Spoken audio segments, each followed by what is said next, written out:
Hello, you're listening to Philip Malaka's Consciousness Evolution. I'm Philip Malaka.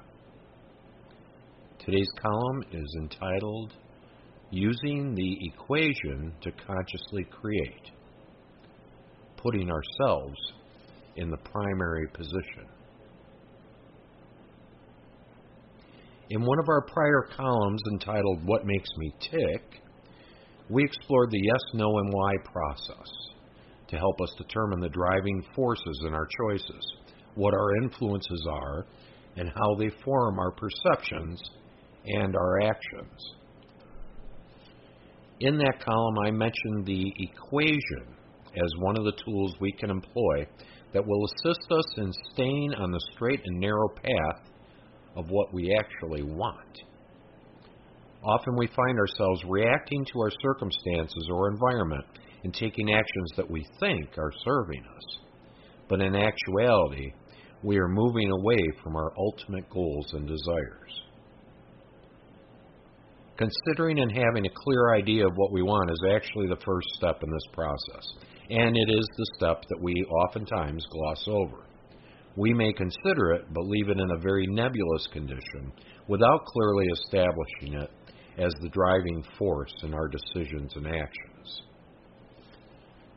There are many reasons why we might do that. We may not think we deserve what we want.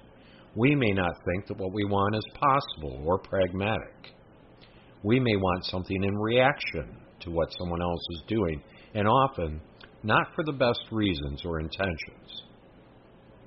We may believe that making ourselves primary and choosing what is best for ourselves is a selfish act.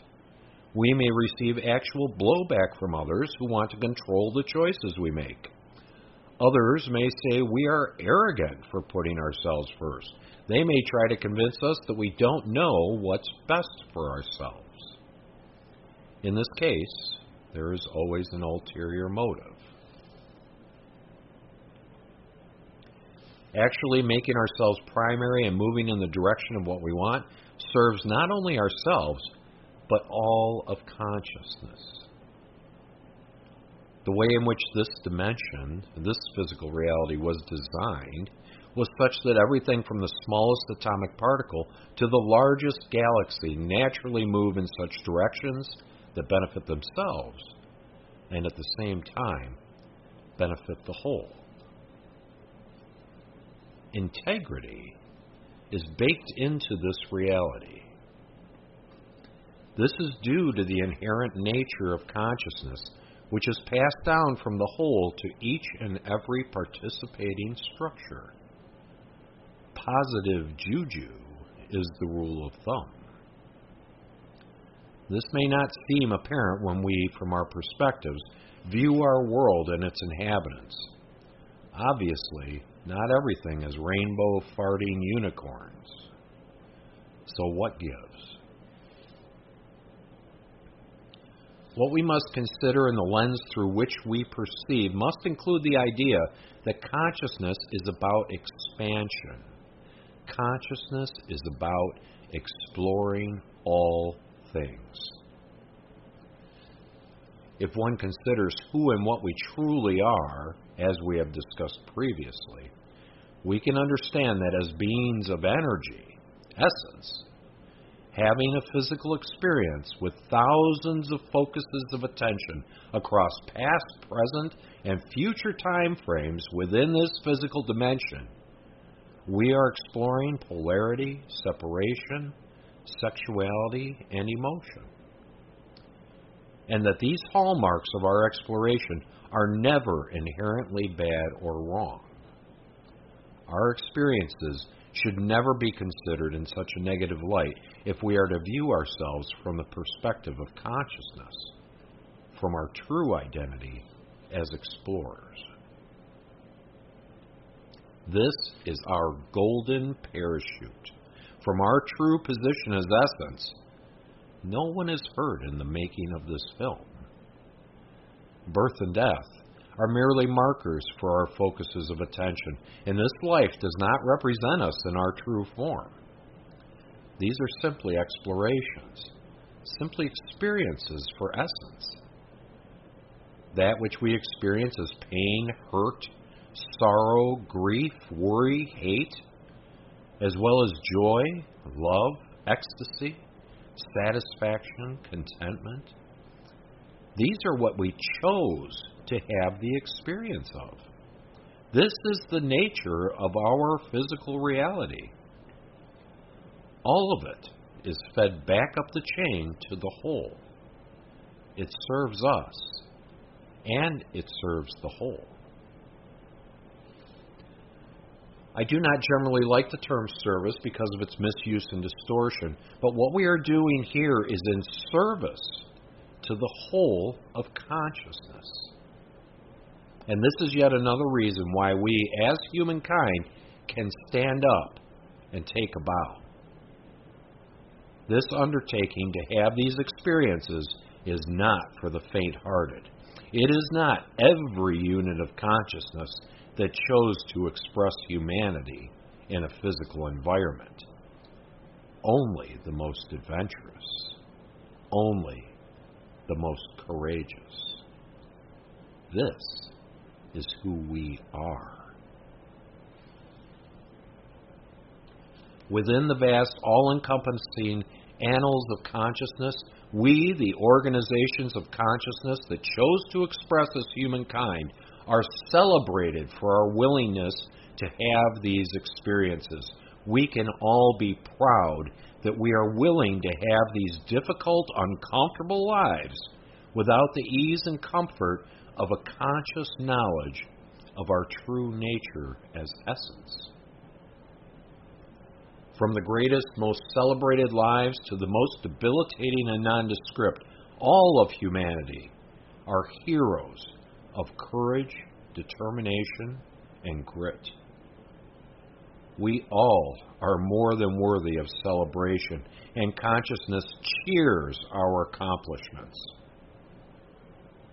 Borrowing from a revered teacher, we can view consciousness' regard for us in the same way that we might view our own child, with the love and pride that we have when we behold their accomplishments.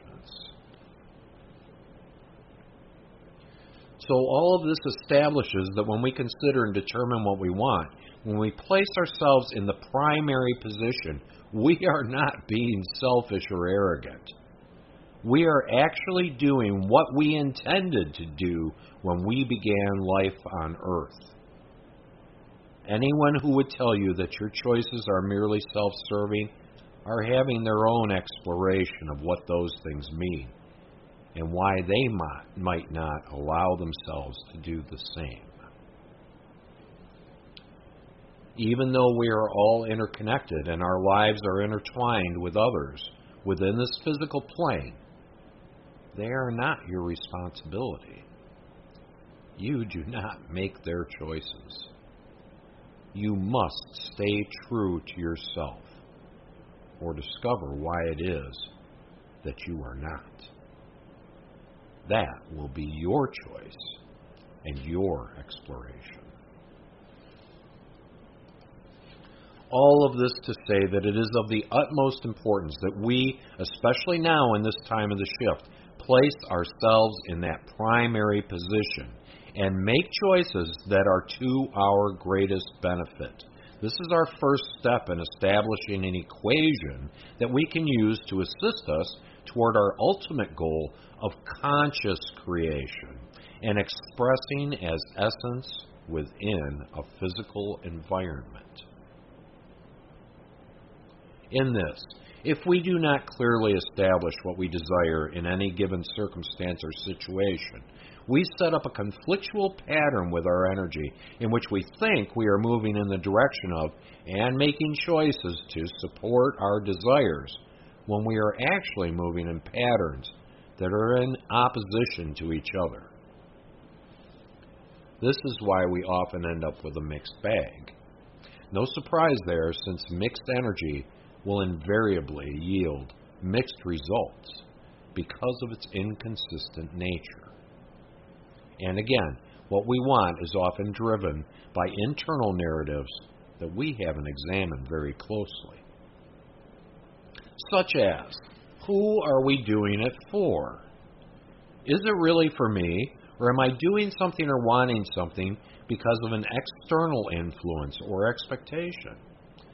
Am I putting myself in the primary position, or have I abdicated that in favor of some other person, entity, or authority? Are my reasons for my benefit, or am I wanting something in reaction to something or someone else?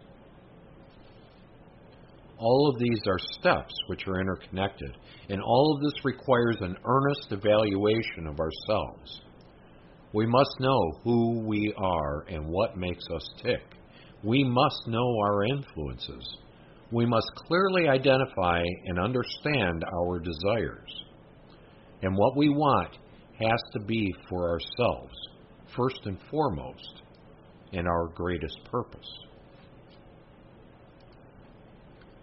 Our desires also are influenced and directed by our overall intent or purpose within whichever particular physical focus we find ourselves in. These overarching intents will drive everything that we do, and they are generally specific to each focus. They are our concentration of exploration. They are unique to us, and there is no duplication within consciousness. Our desires can be very broad terms, yet they are specific and clear. I want peace. I want contentment. I want ease. I want comfort.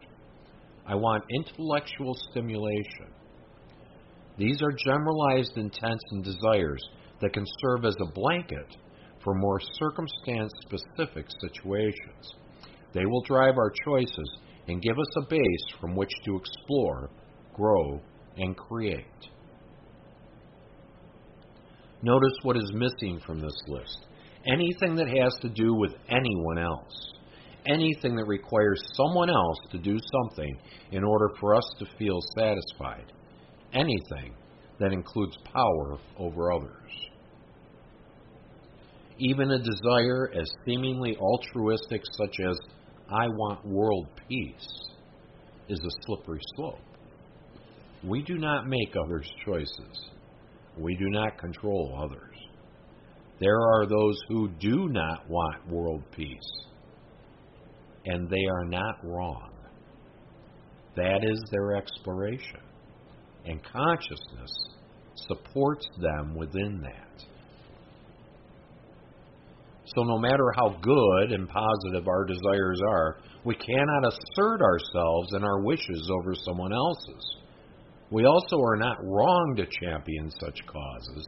However, it is in discordance with the basic nature of consciousness to impose those wishes upon someone else.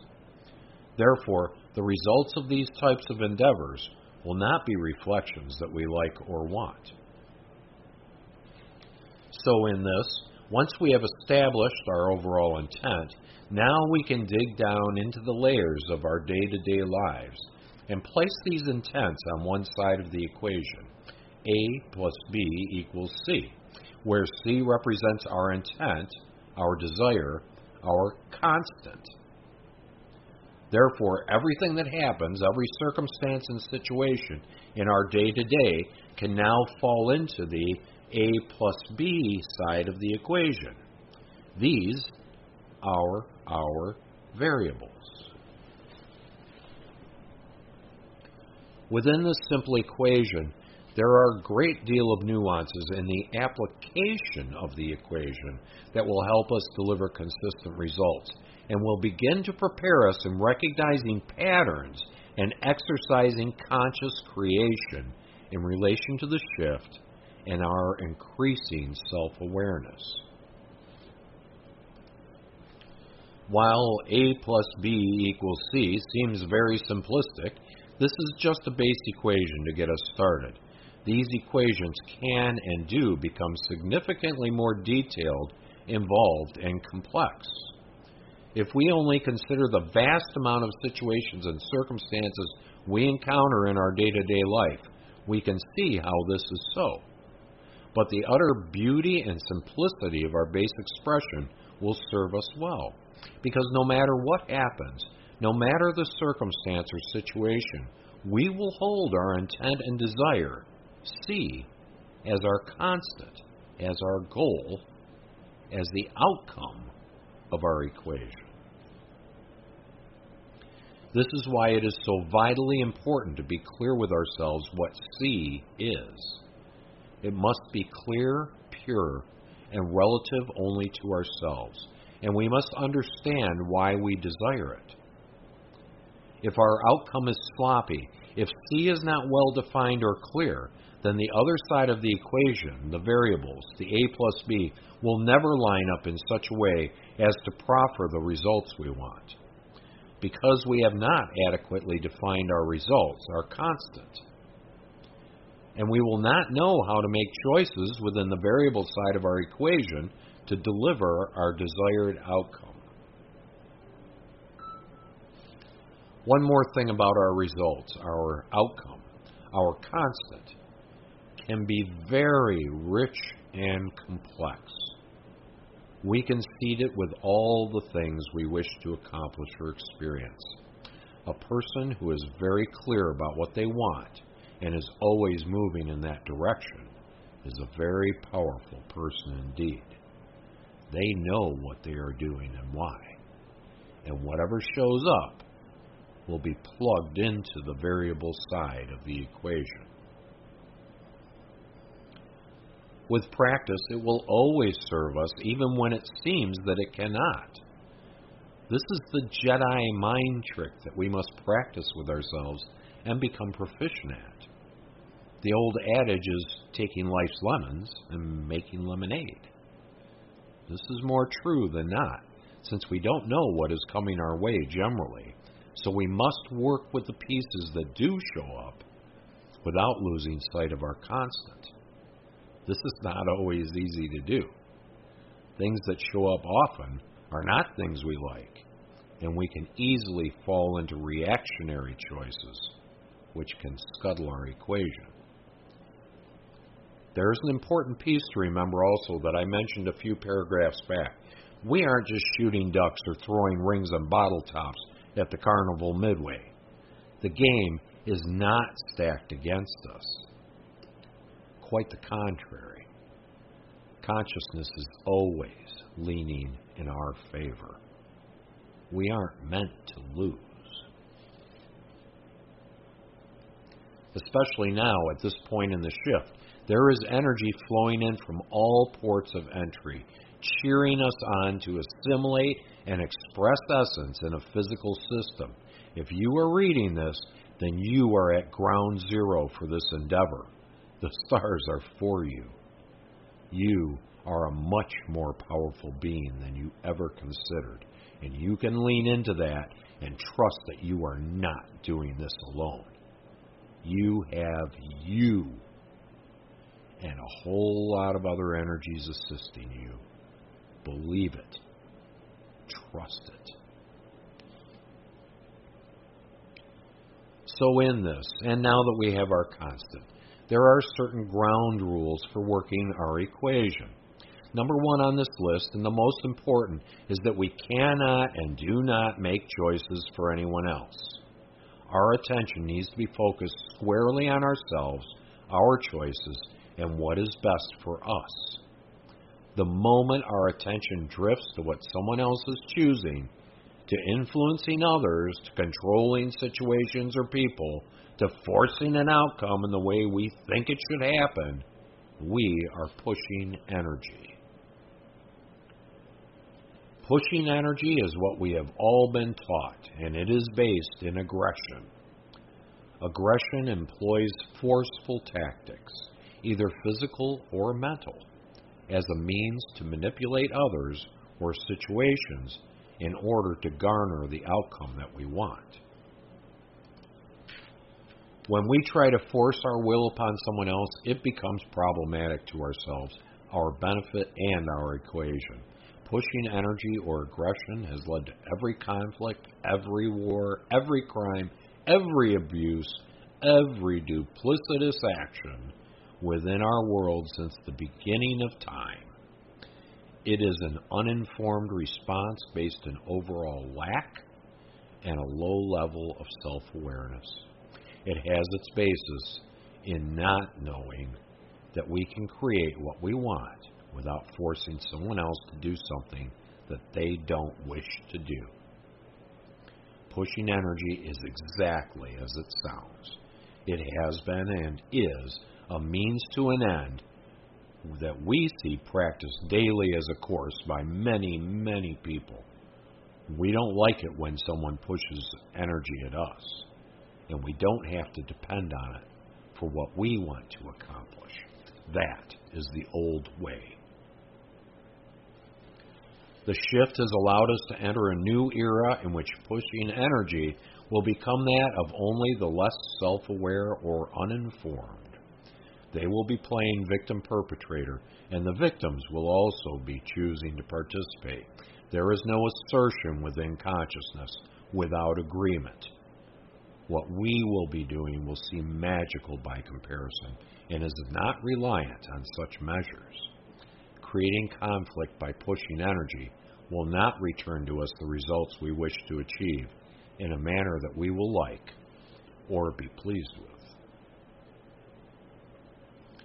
Now, to be our own advocate and use our environment without pushing energy is not a bad thing. In fact, it is entirely necessary that we recognize and use what is showing up for us in the course of our movements. These are the playing pieces. It may be helpful to consider that many of the people you interact with are simply your NPCs, your non-player characters in a role-playing game. They are holding down their part of your environment. They have specific actions and roles that they exercise or are responsible for. You know where to find them, and you have a general idea of what they do and how they operate, what their rules are. People aren't the only thing in your variables. In fact, everything is a variable. And this is where the mastery is. It is in taking every part of your environment, all things and people and circumstances and situations, right down to the weather and natural occurrences. Everything is connected, and everything is a variable in your equation. The mastery is lining up all those pieces, all those people and things that are beyond your control, and shuffling it all into your equation as variables, while at the same time maintaining and never losing sight of what your constant is, your desired outcome. There are a couple of tricks to this, and they are related, and you will do them regularly if you wish to remain lithe and quick on your feet, because being flexible without compromising is going to be one of the hallmarks of your practice of consciously creating. The first is making everything equal. And the second is throwing everything up in the air. And you will often do these at the same time. They are the 1-2 punch of being adaptable without compromise or acquiescence. This is one place where rigidity is not going to serve us. The more rigid we are, the more we are going to find ourselves banging our heads against walls and offering ourselves frustration and disappointment. This is also one place where we can study and evaluate our own level of freedom. The freer we are, the less likely it will be that we will require rigidity from ourselves or others. A person who is free has little requirements from themselves or anyone else.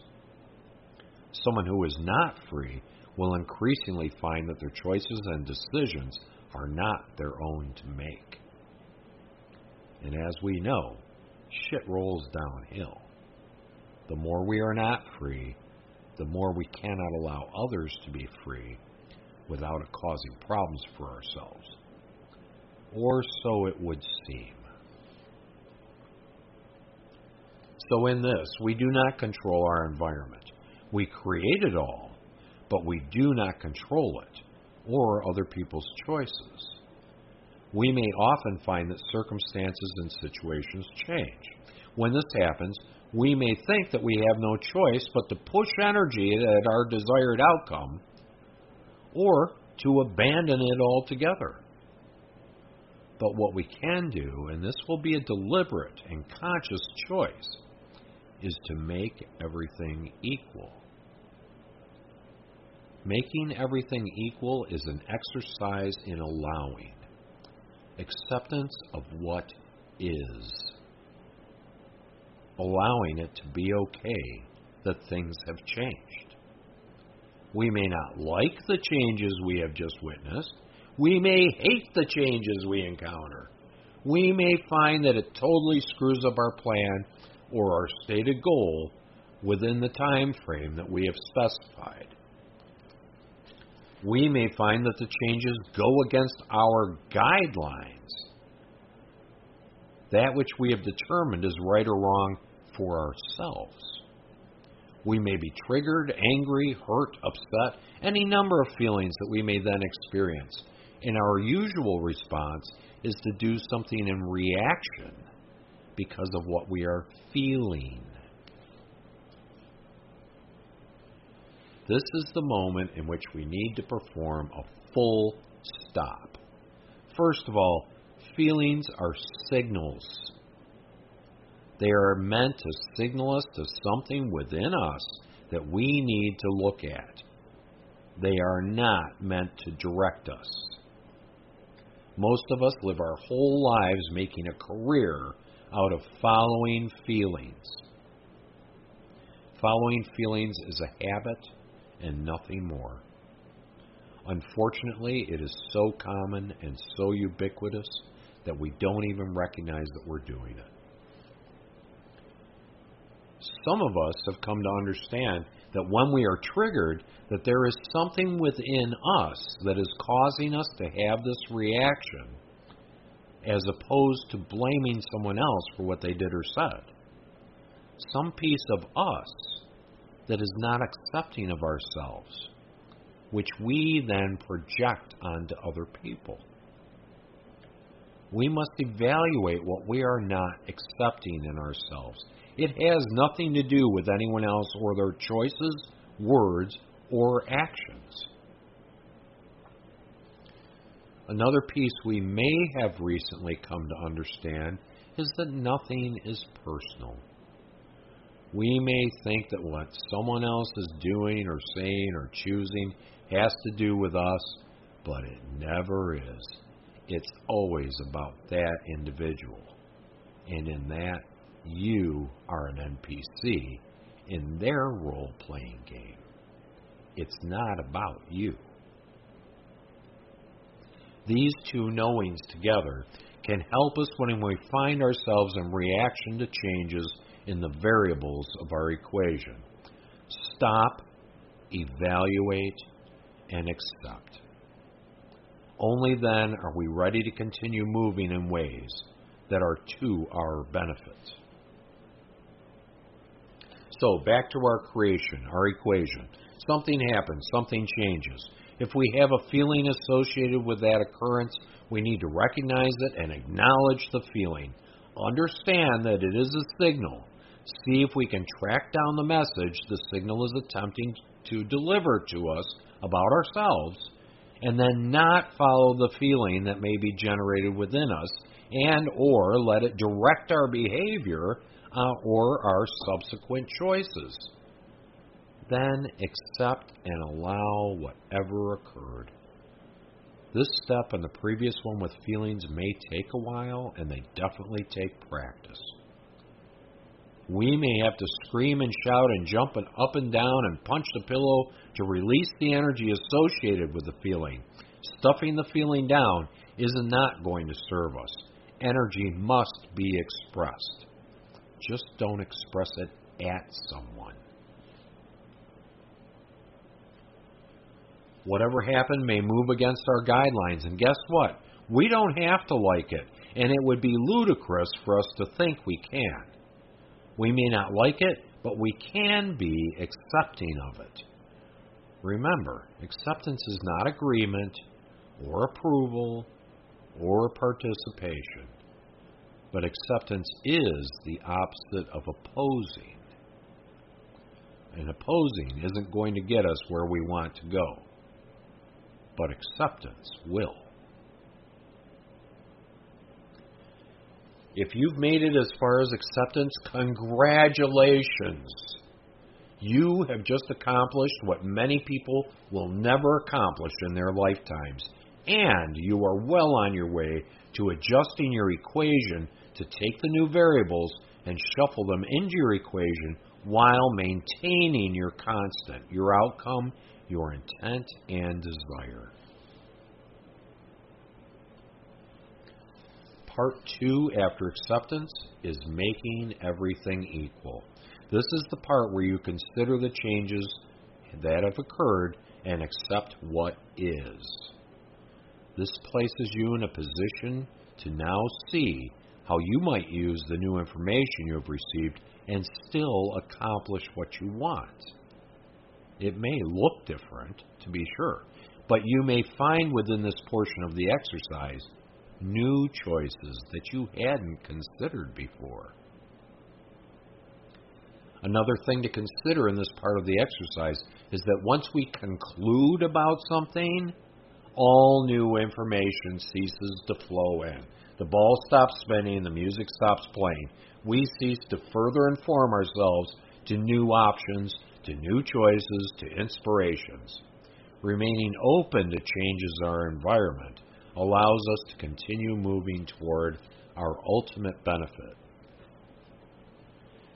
So if we have gotten this far and not concluded, we may find choices that we had not considered previously. They may not come immediately. They may come in the form of a dream. Someone may offer us something we hadn't thought of. One of our other focuses may offer something in background information that we don't even recognize or understand how it came to us. This is what happens when we make everything equal. It opens the door for new information to flow to us from multiple possible sources, and very often, if not always, can offer us a means to maintain our constant on the other side of the equation. The current changing circumstance and our acceptance of what is by making everything equal can also lead us to throwing everything up in the air. This tactic can be very helpful and actually exciting and fun depending on our level of personal freedom and our ability to be tolerant of malleable variables within our equation. This is simply the process of completely rejiggering our equation and doing something completely different than what we set out to do while maintaining a personal integrity that we can still bring the circumstance to a beneficial end for ourselves. And remember also, our outcome, our constant, it doesn't have to be rigid either. We can continuously adjust and tune our constant to changes within ourselves and our environment without sacrificing anything. As we peel the onion and discover more and more of who and what we are, we may find that the constant part of our equation becomes a moving target, but always moving in a direction of benefit to us. This is actually very healthy, and it is how we were designed, to be constantly evolving and to find delight and new choices in everything we uncover about ourselves. So if we can view our lives with the perspective that we flow like a river and bend and traverse rocks and log jams and dams and even falls, we can see that we will always keep moving in our direction regardless, and that by practicing acceptance and flexibility and not concluding, we vastly improve our ability to do so by allowing space for inspiration and new choices to appear.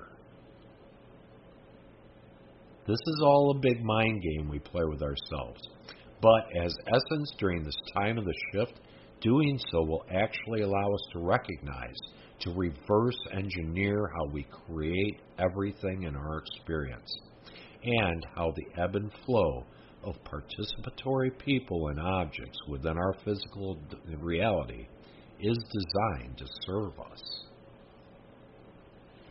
We're the ones putting it all together, so the less we act like victims and the more we recognize that we are the ones throwing the curveballs and sliders, even when we don't understand why, will help inform us as to what we are trying to create more in step with our greater intentions. It is important to note that most everything that I have discussed here, all these nuances, all the processes we engage with our mind, these happen in fractions of a second.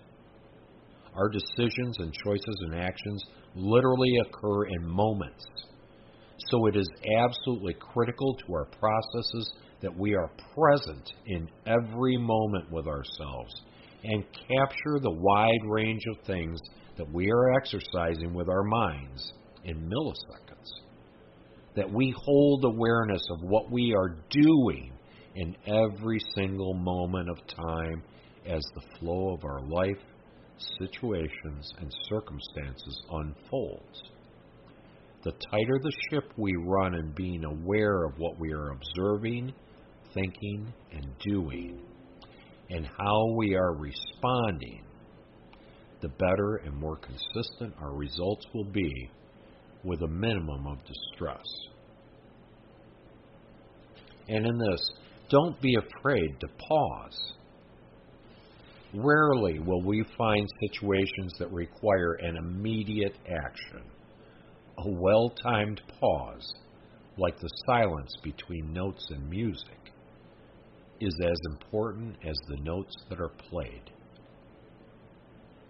Pauses allow space and room for the breath of life to continue to play out.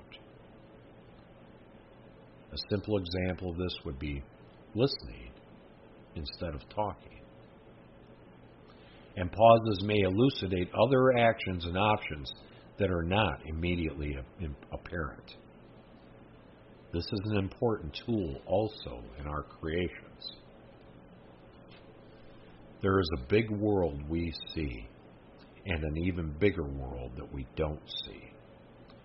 In our subjective awareness, our masked world, the place where we exist behind the scenes, all the actual work of creating and manifesting our physical experience is being done prior to it appearing in our physical environment. So everything that shows up is by us and for us. Are we going to curse what shows up and stomp around and pout in the corner? Or are we going to recognize that it is all our doing, and it's all about us figuring out the puzzle of what we are creating while our heightened awareness comes online? We are well on our way to conscious creation. The evolution of our consciousness is afoot. We are here, and the time is now. With tools like the equation, we can give ourselves a heads up in our journey and use the tools to reduce our level of victimhood on our way to fully implementing our new abilities within the shift of consciousness. Smile. It's just going to get better and better for those of us willing to put in the work. I guarantee it. See you soon with the next installment.